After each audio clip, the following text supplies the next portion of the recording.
Assalamualaikum warahmatullahi wabarakatuh. Om Swastiastu, Namo Buddhaya, salam kebajikan. Halo teman-temannya Furi. Kali ini Mami Furi akan menjawab pertanyaan-pertanyaan kalian seputar pengalaman-pengalaman mistis ataupun horor yang pernah dialami oleh followers maupun orang yang Mami Furi kenal. Tetapi sebelumnya jangan lupa buat kalimu yang belum subscribe ya, silahkan subscribe YouTube terbaru Furi Harun Channel. Dan bagi kalian yang seneng lihat koleksi-koleksi bonekanya Mami Furi, bisa adopsi di Instagram Furi Harun atau boneka Furi Harun account. Kita akan mulai dengan pengalaman yang pertama, yaitu pengalaman dari Ibu Ira di Cimahi. Cerita tentang Arya, anak dari Ibu Ira. Waktu Arya umur 7 tahun, Arya sempat hilang di Pangandaran. Waktu itu kita warga RT 3 RW 12 pada Suka Cimahi mengadakan tazabur alam ke Pangandaran. Singkat cerita, waktu kita sedang asik bermain air di pinggir pantai, saya, Mamah Arya berpamitan untuk mandi duluan dikarenakan mau menunaikan sholat zuhur. Saya titipkan Arya sama bapaknya dan yang lainnya. Setelah saya jalan, tiba-tiba Arya izin sama bapaknya mau nyusul Mamah, mau mandi. Di situ Arya jalan tepat di belakang saya dan sempat divideo oleh Teh Yeni, yaitu salah satu tetangga. Namun di video tersebut Arya tiba-tiba menghilang. Setelah itu bapaknya bertanya kepada saya, "Di mana Arya?" Saya jawab, "Tidak tahu, bukannya masih main air." Di situ kepanikan terjadi dan bahkan semua orang sibuk mencari Arya, termasuk Bu RT, Bu Edah. Sampai bapaknya Arya berenang sampai zona yang dilarang dan saya bersama teman mencari di pinggir pantai sampai jauh. Setelah saya memutuskan untuk melapor kepada pihak penjaga pantai, di situ ada pengumuman bahwa telah ditemukan anak yang bernama Arya daripada Suka. Di situ saya sangat senang. Pas saya datengin penjaga yang mengumumkannya, ternyata Arya tidak di tempat itu, karena justru Arya ini ditemukan di cagar alam yang tempatnya jauh banget dari kita. Kata penjaga, kalau nyebrang harus pakai kapal kecil sekitar 15 menit dan kalau jalan darat sekitar 25 menit. Dengan harap-harap cemas, akhirnya kami menunggu Arya diantar oleh petugas pantai yang di cagar alam. Setelah sampai, Arya disambut dengan penuh haru dan air mata oleh warga. Di situ Arya hanya terdiam, tidak berbicara sepatah kata pun. Singkat cerita kita pulang, di dalam bis Arya tertidur dan lama-kelamaan badannya mulai dingin dan membiru. Semua orang panik melihatnya, sampai kita gosok badannya pakai kayu putih sampai habis 2 botol biar hangat badannya. Sambil saya bacakan kolam Allah dengan berbagai macam surat. Pas sampai di rest area, keajaiban terjadi. Alhamdulillah Arya bangun dan berkata, "Mah lapar." Di situ kami sangat senang.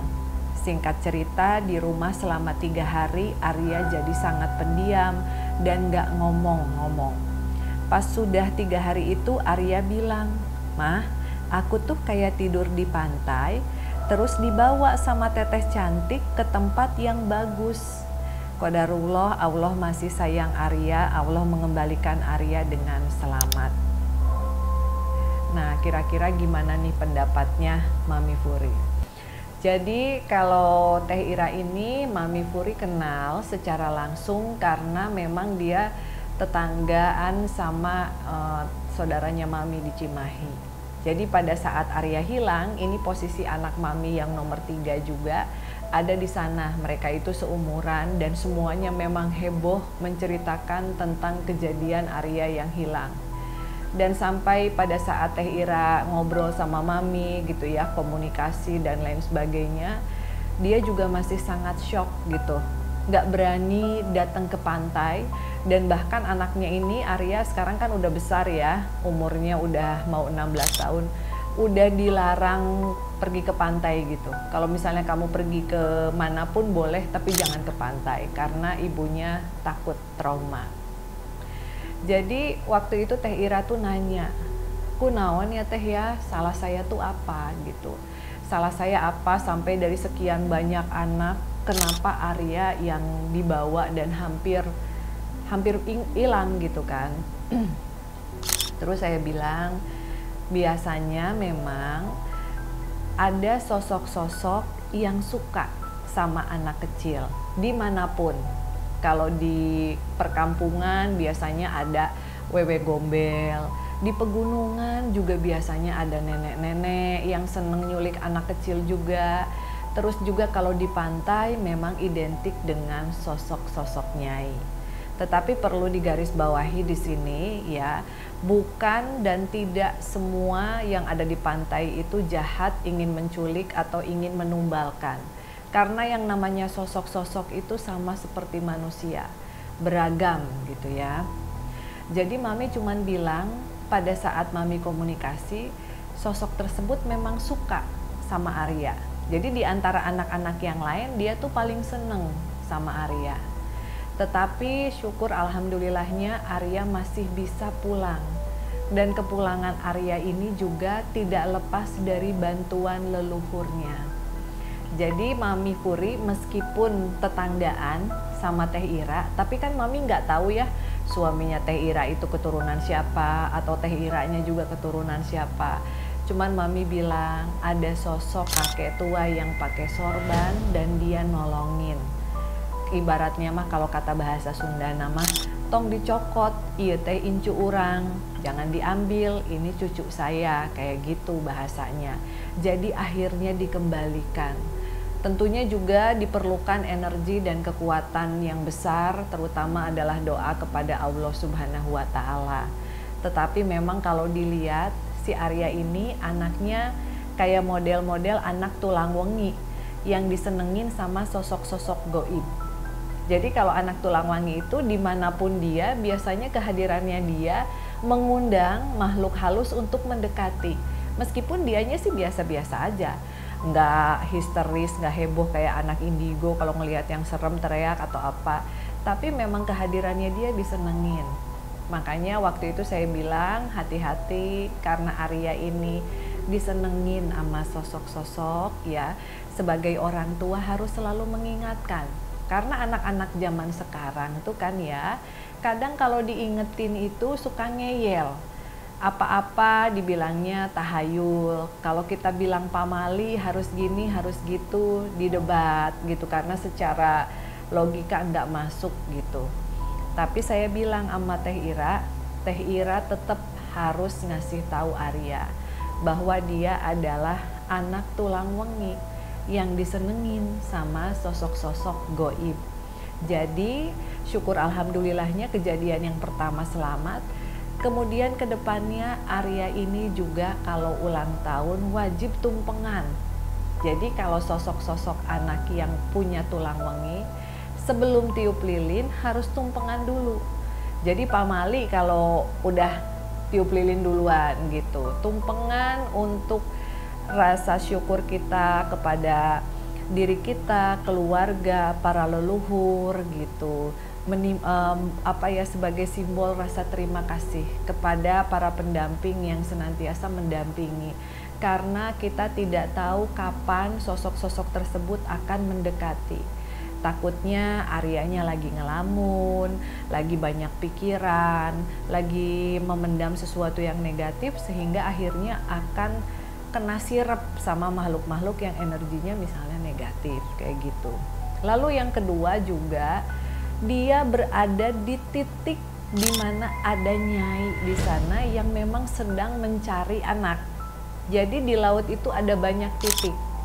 Mami Puri ingat waktu itu temennya Mami pernah bercerita bahwasanya temennya ada yang foto bertiga. Nah di batu yang dilarang. Jadi batu itu tuh sudah terkenal, dilarang foto di situ. tapi maksa fotonya bertiga lagi gitu. Nah, buat kalian yang nggak percaya foto bertiga itu akan menimbulkan malapetaka, nggak apa-apa, itu adalah hak semua orang ya. Tapi kan mitosnya kalau foto bertiga itu akan menimbulkan malapetaka. Dan betul saja, pada saat fotonya jadi, ternyata ada sosok lain di dalam foto tersebut. Sehingga kalian tahu nggak apa yang terjadi? Pada saat mereka pulang, akhirnya satu keluarga kecelakaan. Ya memang yang namanya kecelakaan maut itu adalah sepenuhnya kehendak dari Allah Subhanahu wa Ta'ala. Tapi hendaknya kalau di tempat-tempat tersebut kita mematuhi beberapa aturan dan larangan. Jadi kalau kita bawa anak, gimana nih mami kalau aku nggak bisa lihat kan yang gitu-gitu. Kalau kita bawa anak, bawa keluarga, assalamualaikum dulu. Kemanapun, mau ke hutan, ke gunung, ke laut, assalamualaikum. Izin saya dan keluarga saya datang ke sini. Mohon maaf apabila ada kesalahan, mohon maaf apabila ada hal yang kurang berkenan. Semoga langkah kami semuanya dilindungi oleh Allah Subhanahu wa Ta'ala. Nah, kalau sudah bicara seperti itu, insya Allah tidak akan kejadian. Namanya kita lagi pelesir, rekreasi kan kadang turun dari mobil udah happy, udah heboh, boro-boro mau ngucapin assalamualaikum ya, udah sibuk foto-foto, video-video. Nah, jadi untuk kamu yang ke pantai lebih baik ucapkan assalamualaikum juga, biar mereka juga tahu kehadiran kita menghargai mereka. Mereka pun tahu bahwa kita juga tidak ingin diganggu gitu. Nah, kemudian juga selain karena Arya ini tulang wangi, terus juga dia berada di titik situ, yang ketiga adalah tanggalannya. Jadi ada beberapa tanggal yang kalau di Bali itu dibilangnya tengep, atau kalau di Jawa dibilangnya keramat. Hari-hari tertentu di mana banyak sekali makhluk yang berseliweran di tanggalan tersebut. Misalnya seperti hari Jumat Kliwon atau Selasa Kliwon. Nah, itu adalah hari di mana banyak energi berkumpul. Jadi sebaiknya kita milih hari, bukan berdasarkan tanggalan libur saja, tapi dicek dulu di tanggal ini kalau kita bepergian bagus atau tidak. Nah, syukur alhamdulillahnya Teh Ira setelah dikasih tahu kayak begitu mulai mengerti dan mulai paham. Dan mudah-mudahan kalian nih yang mau bawa anak-anak berangkat ke pantai ya, pantai manapun, jangan lupa semoga kisah Arya ini bisa membuat kalian eling sekaligus waspada. Dan jangan lupa juga selalu ucapkan assalamualaikum. Insya Allah kalau kita melakukan doa, maka mereka juga tidak akan mengganggu dan kita bisa terhindar dari malapetaka. Nah teman-teman, itu tadi kisah dari Arya, seorang bocah laki-laki yang umurnya 7 tahun yang hampir saja hilang di pantai, tapi alhamdulillahnya bisa diketemukan. Bagi kalian yang memiliki pengalaman horor, pengalaman mistis dimanapun, kalian bisa share di kolom komentar. Atau kalau kalian pengen sambil konsultasi sama Mami ya tentang peristiwa mistisnya, bisa DM ke Instagram Furi Harun. Nanti cerita yang menarik untuk kita angkat bakalan Mami Furi sampaikan di segmen tanya jawab antar followers. Jangan lupa senantiasa berdoa dimanapun, kapanpun, semoga senantiasa dilindungi oleh Allah Subhanahu wa Ta'ala. See you on the next episode. Bye-bye.